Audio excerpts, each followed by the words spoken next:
Hi guys, and welcome to a new video on Sonal's life. Now if you're wondering, Sonal, why is the quality this bad? Like it's almost harking back to your first videos. Now if anyone follows me on social media at wrestling_chat, you'll know that at the moment I'm not feeling the most confident.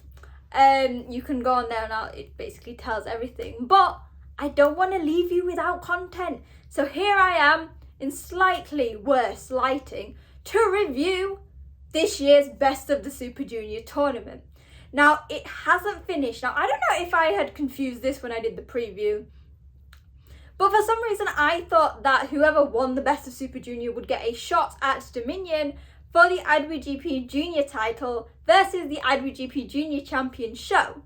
Now, that wasn't the case. Now, I can't remember if this has always been the case or if something is out of my mind, but all I know is that the Best of Super Junior final will now be at Dominion, and after a poll and a lot of nobody wanting to see Evil, rather than the IWGP Heavyweight Championship, so I think it's a lumberjack match between Evil and Jon Moxley as the main event, we are now going to have the Best of Super Junior final as the main event. Now this is huge.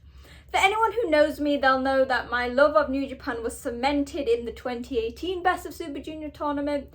And I've always thought that while they've got some of the best wrestlers in the world, New Japan has never really cherished the junior division as much as they should. So this was a very nice welcome for me. This was probably one of the best pieces of New Japan news I've heard all year. So obviously with such big things at stake, the tournament was jam-packed. And before I speak about the matches, I speak about the participants themselves. I want to say that the tournament is very interesting because you go into it, you have a favourite. So I had told you in my preview, which you can watch, but I don't think there's a point now. I said that I wanted Fujita to win. That was my brain, and then my heart said Doki.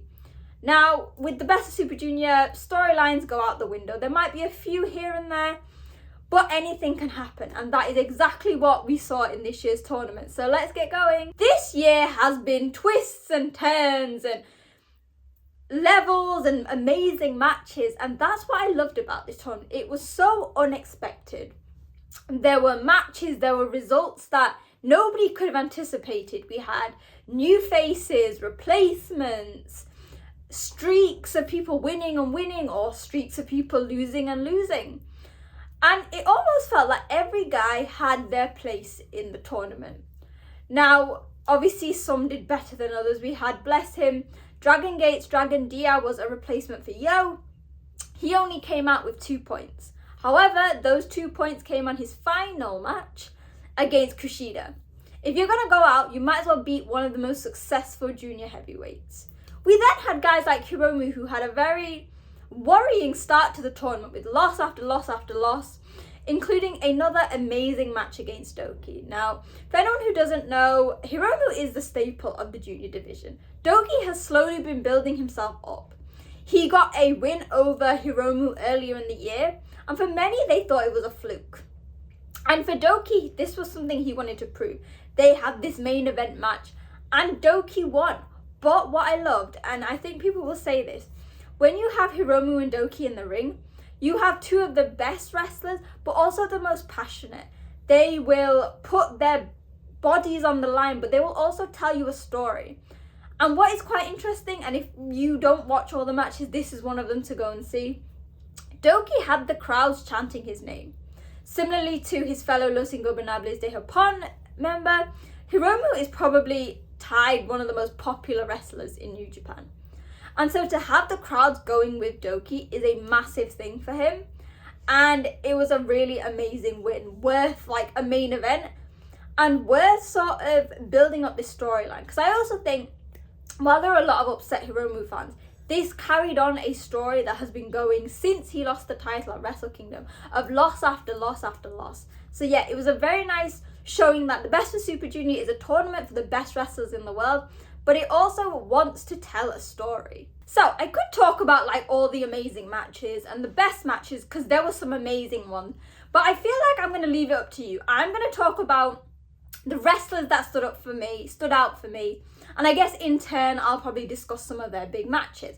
So on Block A was phenomenal. I mean, both blocks were really good. I always find that unlike the G1 where you always say one did better, this one was truly like an even playing field.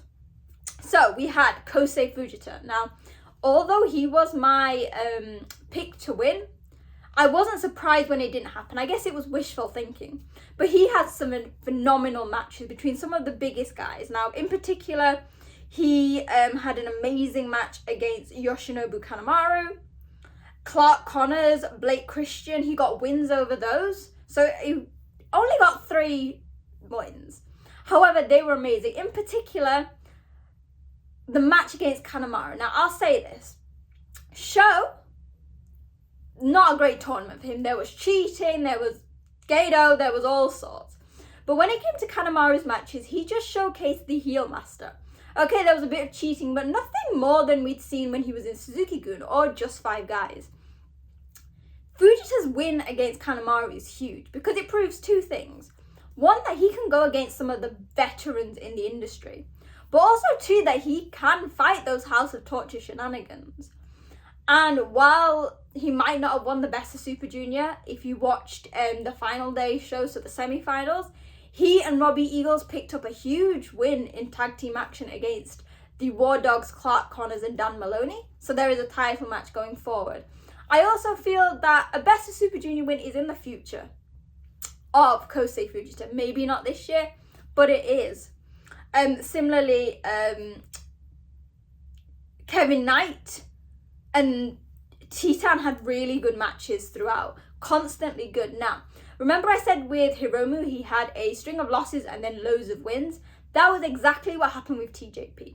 The leader of the empire, the captain of the ship, he had loss after loss after loss in some amazing matches.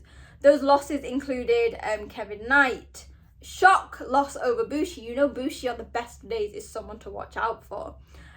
Clark Connors and Yoshinobu Kanemaru. However, he then went on a winning streak to get himself all the way to the semi-final.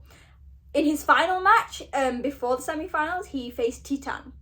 And he had never beaten Titan in the past, whether it's Best of Super Junior or Super Junior Tag League. So he brought out the Aswang.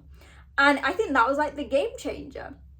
And that's what I mean, that there's storylines threaded in between each block and the standouts. Now for Block A, we had the winner of the block was El Desperado, and the semi-final, so the runner-up was TJP. Now Blake Christian and Hayata, who is obviously Pro Wrestling Noah, also had 10 points, but due to TJP's wins over them, and obviously you've got to think that there's like advantages, it was El Desperado and TJP in the finals, in the semi-final. We then had Block B. Now Block B again was standout.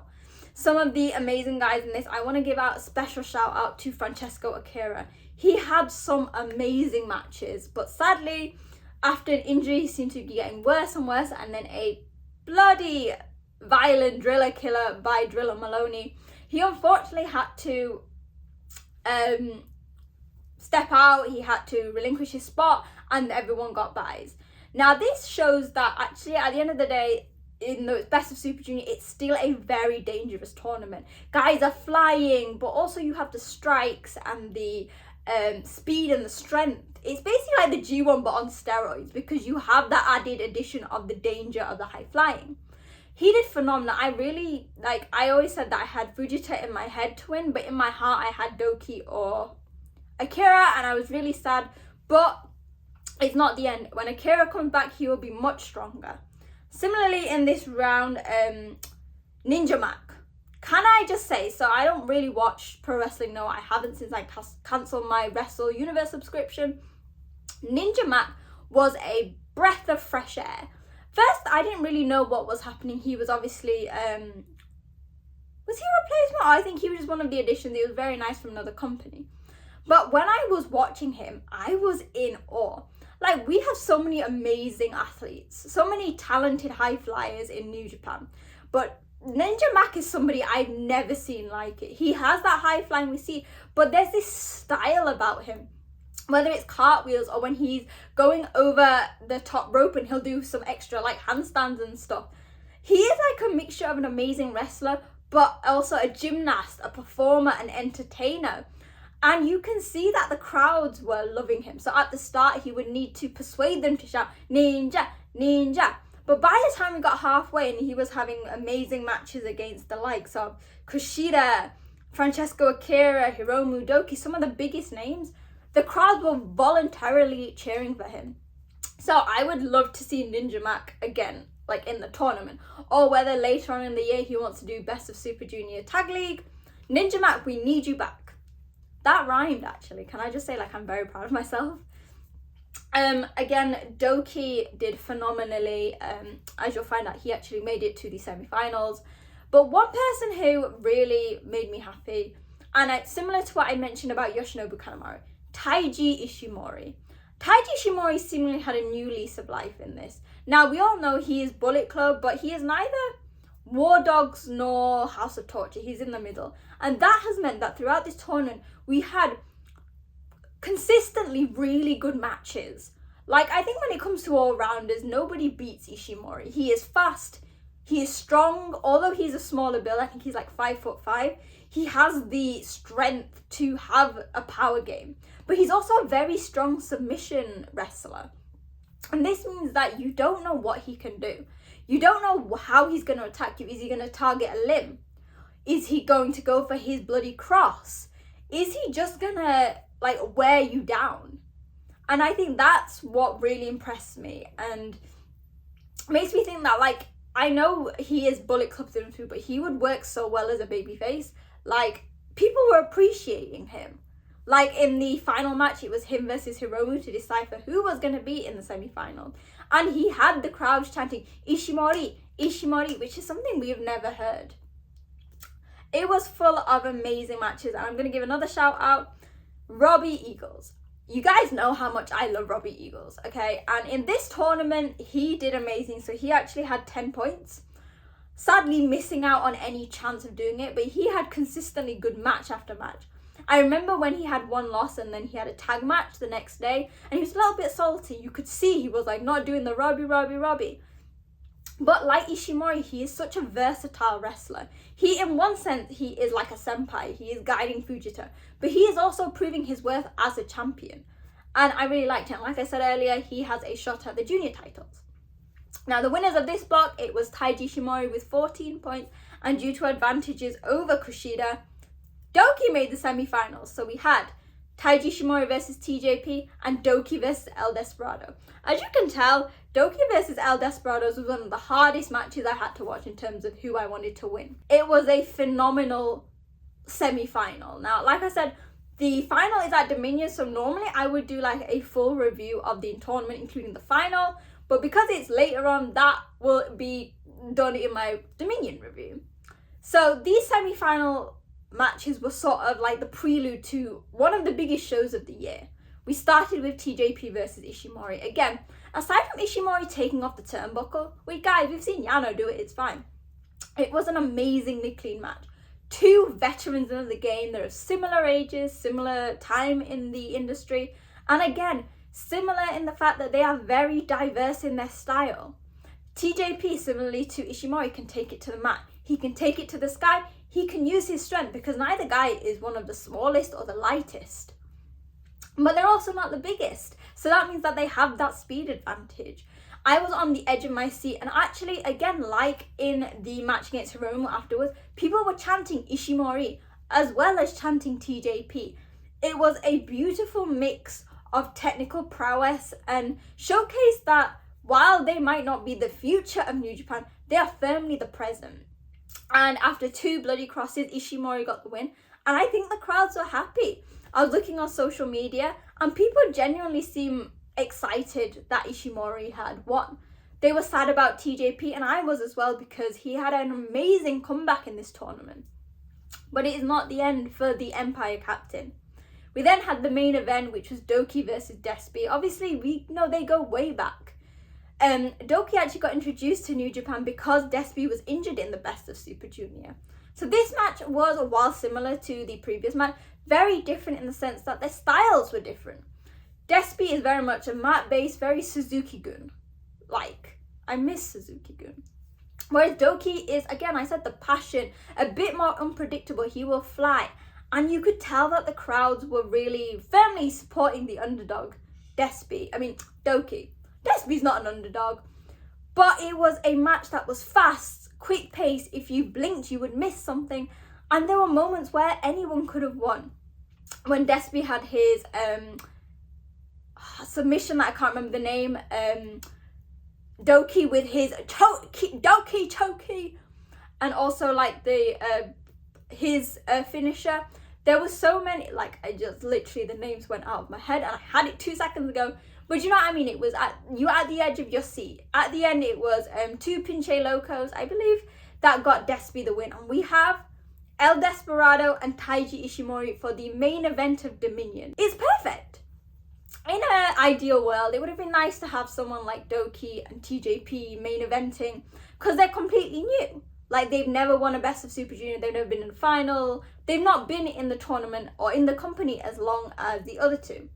However, for me, this is the best thing. If you're going to have, for the first time, I think in history, someone correct me if I'm wrong, the 2 junior heavyweights main eventing the Dominion show, have it by 2 guys who have been leading the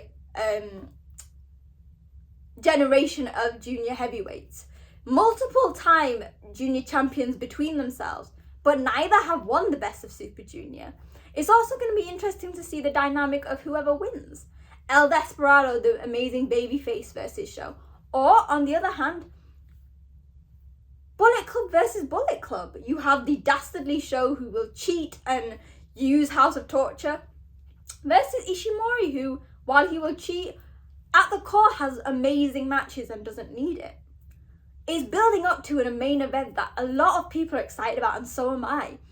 And again, and I feel like a broken record every year, Best of Super Junior is one of, and if not the best time of the year. You will never get poor results. I don't think there was a single result I was unhappy about. Whereas in the G1, I always feel like there's something I'm upset about, or the New Japan Cup. Best of Super Junior is consistently good, and I'm very excited to see the main event Dominion. Now I've blabbered on for about 15-20 minutes about my love of the juniors. Let me know your thoughts in the comments on social media at wrestling_chat. Let me know a few things. What you thought of the results and whether your predictions are right. Your MVPs of the tournament, like who you enjoyed the most, the matches that stood out, and who do you think is going to win the main event of Dominion. It's very exciting week. Like I said, Best of Super Juniors ended. We've got Dominion. I will be back for a review. So make sure to hit like, share, and hit subscribe, because you will be the first people to find out when my review goes up, which will hopefully be on the same day as the actual show. So yeah, hopefully you guys enjoyed the tournament as much as I did. Hopefully you guys enjoyed the video, and I will see you guys soon. Bye!